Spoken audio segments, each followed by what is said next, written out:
Halo dan selamat datang. Hari ini kita akan bongkar sebuah materi dari seorang dokter endokrin. Pengalamannya, wah sudah 28 tahun menangani pasien diabetes. 28 tahun itu waktu yang sangat lama ya. Betul, dan misi kita spesifik. Mengungkap 3 pantangan makanan yang katanya nih sering banget diabaikan sama 99% penderita diabetes.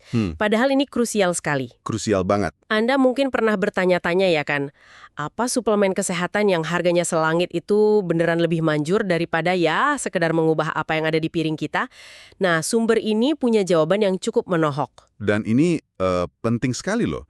Bukan cuma untuk Anda yang sudah didiagnosis diabetes, tapi juga buat Anda yang mungkin ada di fase prediabetes. Oh, yang gula darah puasanya tuh ya? Betul!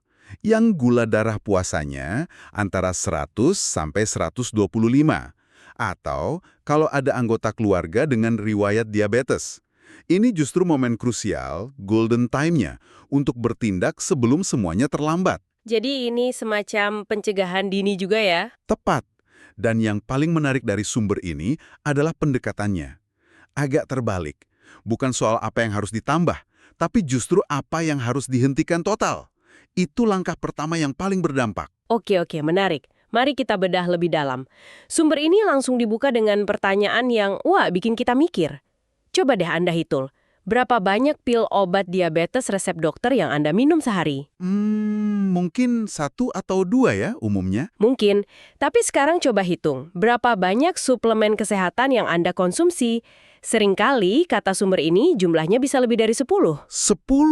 Wow! Ini kan aneh sekali, sebuah paradoks. Orang lebih percaya sama suplemen yang mereka beli sendiri daripada obat yang sudah dipertimbangkan masak-masak oleh dokter. Tepat sekali. Ini adalah semacam pengalihan fokus yang berbahaya menurut saya. Penulis sumber ini sangat tegas. Tegas gimana? Beliau bilang, 3 hal yang akan kita bahas ini kalau diikuti dengan benar ya, itu akan membuat sebagian besar suplemen mahal itu jadi, ya, nggak relevan lagi. Jadi nggak perlu gitu? Nggak perlu. Intinya adalah berhenti mencari jalan pintas. Ya. Ini tentang kembali ke fondasi. Coba bayangkan, uang yang dipakai buat suplemen itu, yang efektivitasnya sering kali dipertanyakan, kan bisa dialihkan. Oh, betul juga. Bisa dipakai untuk beli bahan makanan segar yang kualitasnya jauh lebih baik. Ini soal prioritas sih. Ini benar kembali ke dasar. Oke, mari kita langsung masuk ke pantangan fundamental yang pertama. Roti, kue beras atau tok, dan mie. 3 serangkai ya? 3 serangkai ini punya satu kesamaan. Semuanya terbuat dari tepung terigu atau tepung beras yang sudah diproses habis-habisan. Sumber ini tanpa basa-basi menyebutnya bom karbohidrat. Istilah yang pas sekali. Ada satu kisah pasien yang sangat menggambarkan ini. Namanya Pak Yang Ho, usianya 66 tahun. Beliau ini pasien teladan loh. Rajin minum obat, rajin olahraga, tapi gula darahnya tetap aja nggak terkendali. Ini sering terjadi. Udah merasa melakukan semuanya dengan benar, tapi hasilnya nihil. Betul, gula darah puasanya selalu di atas 150, dan setelah makan bisa meroket di atas 200. Dan ketika dokternya menggali lebih dalam, ternyata... Pola makannya, itu biang keladinya. Nah kan, sarapannya roti, makan siang dan malamnya seringkali mie kayak kalguksu atau ramen. Justru beliau sangat menghindari nasi. Kenapa nasi dihindari? Karena ada kepercayaan umum kalau nasi itu bikin gemuk. Ini jebakan klasik. Banyak orang berpikir nasi itu musuh utama. Terus menggantinya dengan roti atau mie yang ternyata, dalam konteks gula darah dampaknya jauh lebih buruk. Oke, ini menarik. Anda bilang roti lebih buruk dari nasi, padahal kan sama-sama karbohidrat ya. Apa sih yang secara teknis membedakannya? Pasti ada ukurannya kan? Tentu, disinilah kita perlu memahami konsep indeks glikemik atau IG. Sederhananya, IG ini adalah skor dari 0 sampai 100. Skor untuk apa?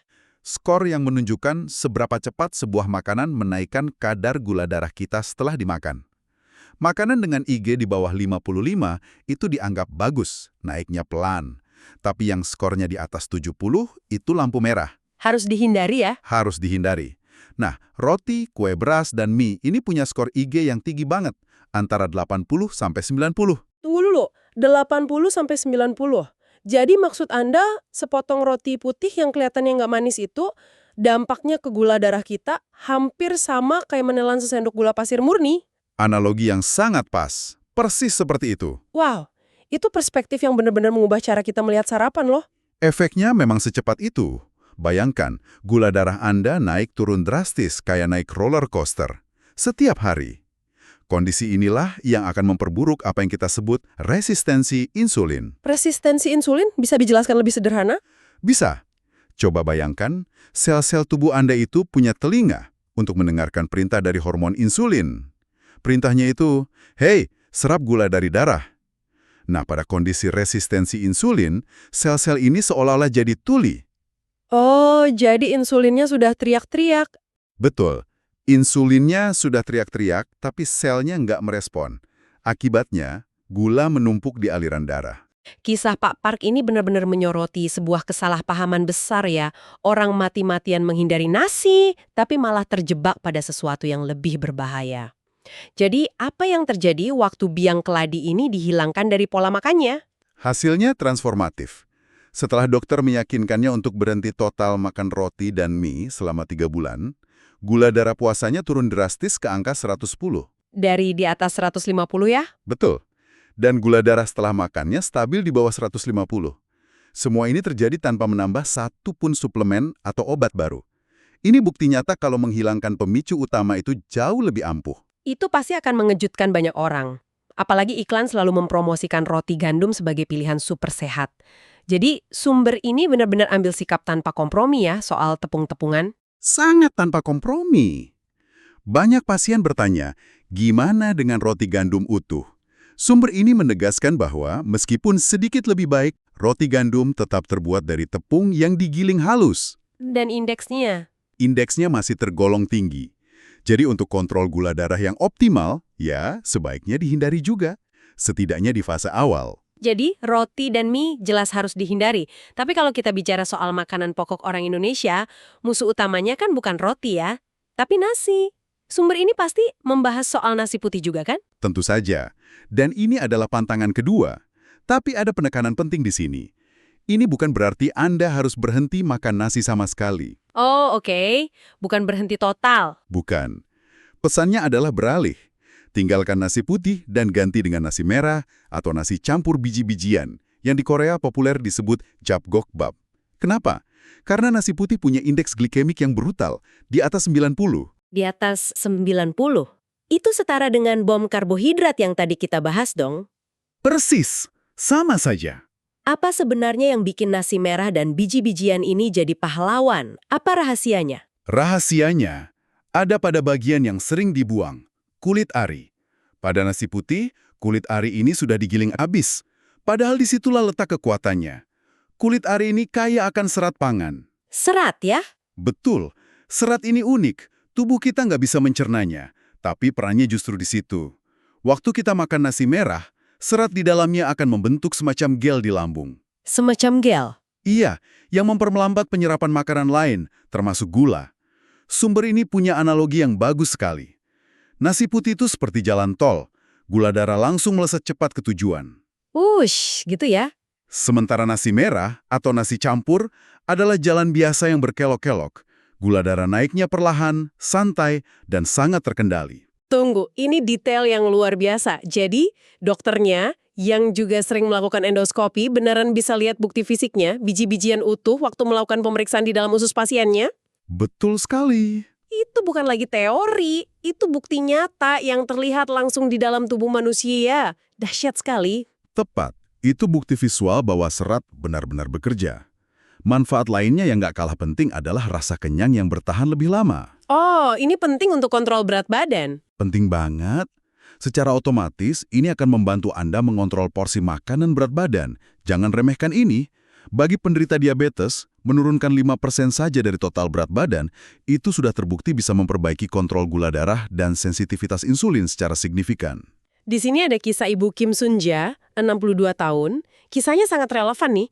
Beliau ini seumur hidupnya hanya makan nasi putih. Wah, kebiasaan yang sulit diubah ya. Beliau menolak keras nasi merah karena nggak suka teksturnya yang kasar. Akibatnya, nilai HbA1c, yaitu gambaran rata-rata gula darah selama 2-3 bulan terakhir, selalu di atas 8. Padahal target idealnya di bawah 7 ya. Betul, tapi mengubah kebiasaan seumur hidup kan susah. Apalagi kalau alasannya soal tekstur dan rasa. Itu sangat personal. Gimana cara dokter meyakinkan beliau? Apa ada trik psikologisnya? Triknya bukan psikologis, tapi sangat praktis dan bertahap. Dokter nggak menyuruhnya langsung ganti 100%. Jadi pelan-pelan. Pelan-pelan.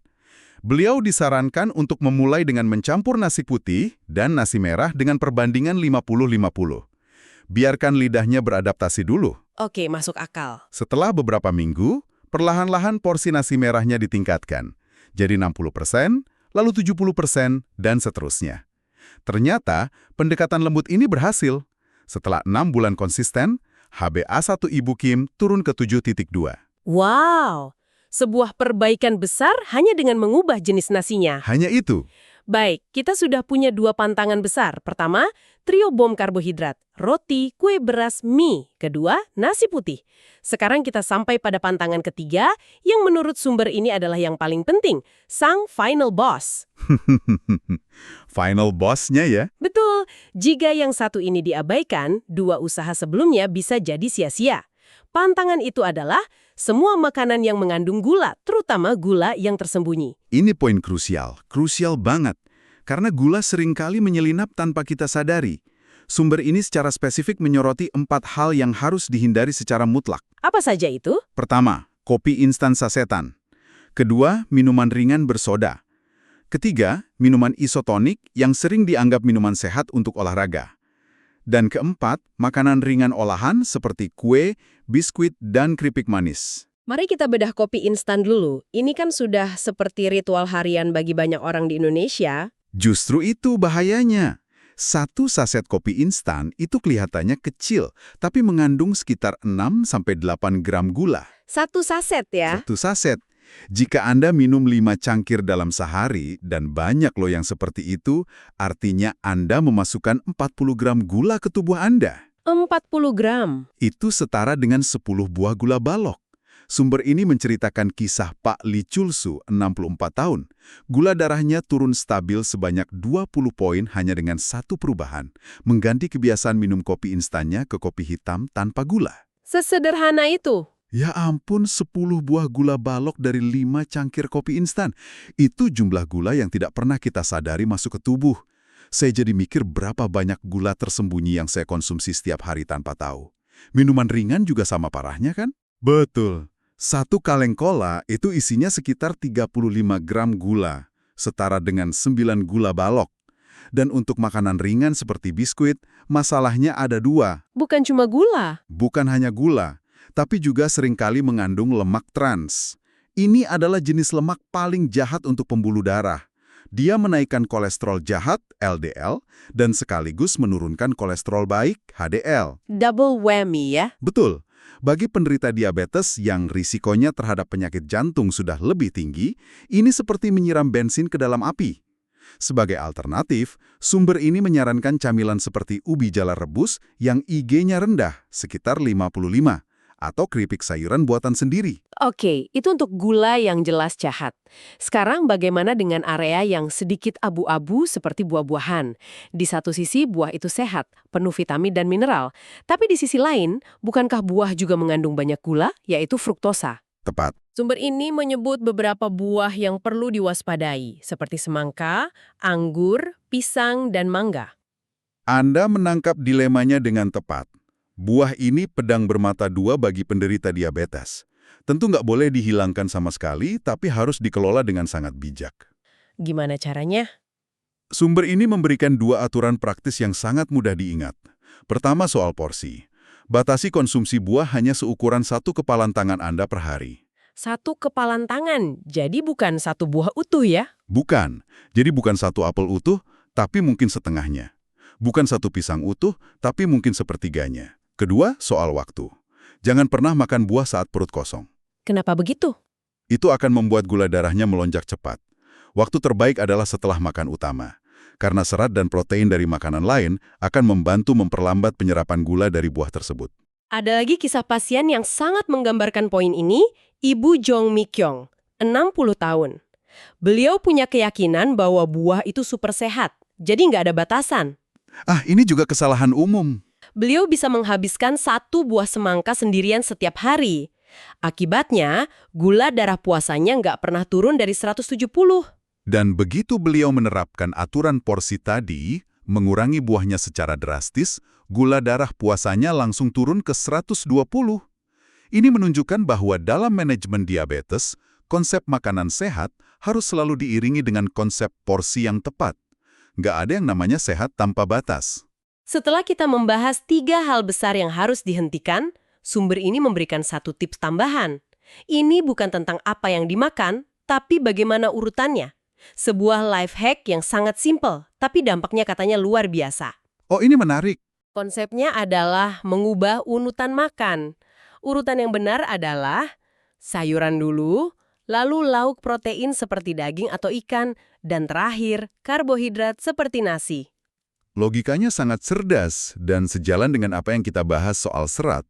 Dengan makan sayuran yang kaya serat di awal, Anda seolah-olah melapisi dinding lambung Anda terlebih dahulu. Melapisi ya? Betul, lapisan serat ini akan bertindak sebagai rem memperlambat penyerapan gula dari karbohidrat yang Anda makan sesudahnya.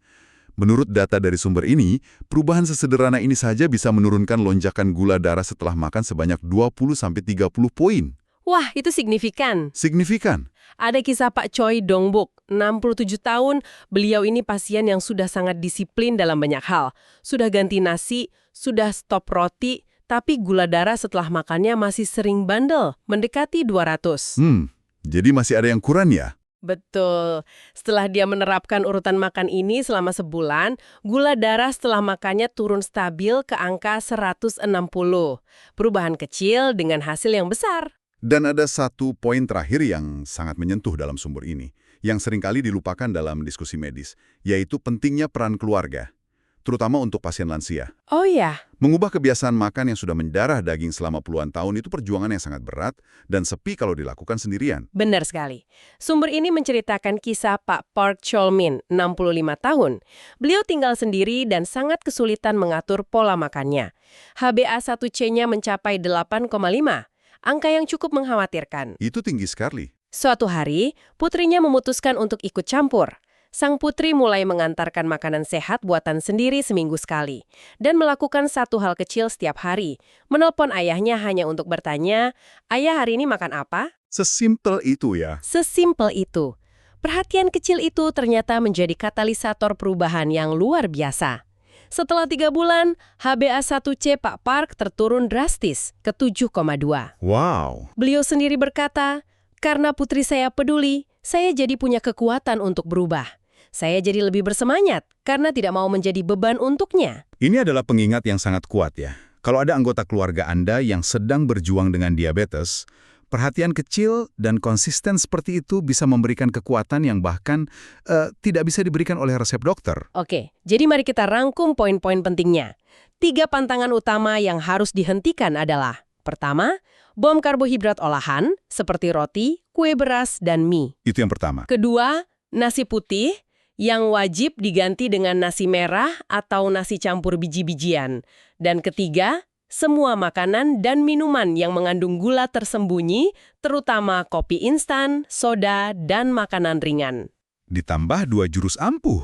Betul, ubah urutan makan Anda selalu mulai dari sayuran, dan jangan remehkan kekuatan dukungan keluarga. Pesan utama dari sumber ini sangat jelas dan memperdayakan. Fokus pada pola makan yang benar jauh lebih efektif dan jauh lebih hemat daripada menghabiskan jutaan rupiah untuk puluhan jenis suplemen. Sangat setuju. Gunakan uang itu untuk membeli sayuran segar, ikan yang baik, dan beras merah berkualitas.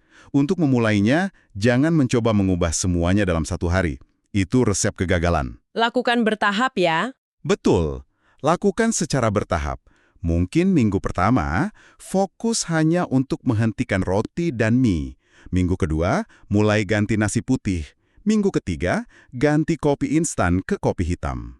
Dan yang terpenting, catat gula darah harian Anda. Kenapa itu penting? Angka-angka itu akan menjadi motivator terbaik Anda, karena Anda bisa melihat langsung dampak dari setiap perubahan yang Anda buat. Sebagai penutup, ada sebuah pemikiran yang ingin kami tinggalkan untuk Anda. Sumber ini dengan sangat jelas menunjukkan bahwa pengendalian diabetes bukanlah tentang menemukan pil ajaib atau suplemen super dari luar. Bukan sama sekali. Kuncinya justru tersembunyi pada hal-hal mendasar yang kita lakukan atau tidak kita lakukan di meja makan setiap hari. Pertanyaannya sekarang bukan lagi apa yang harus dilakukan, tapi kapan memulainya. Perubahan kecil mana dari yang kita bahas hari ini yang bisa Anda mulai terapkan besok pagi? Ingat, ini bukan lari cepat tapi maraton. Benar. Konsistensi dalam hal-hal kecil inilah yang pada akhirnya akan memberikan hasil yang besar dan permanen.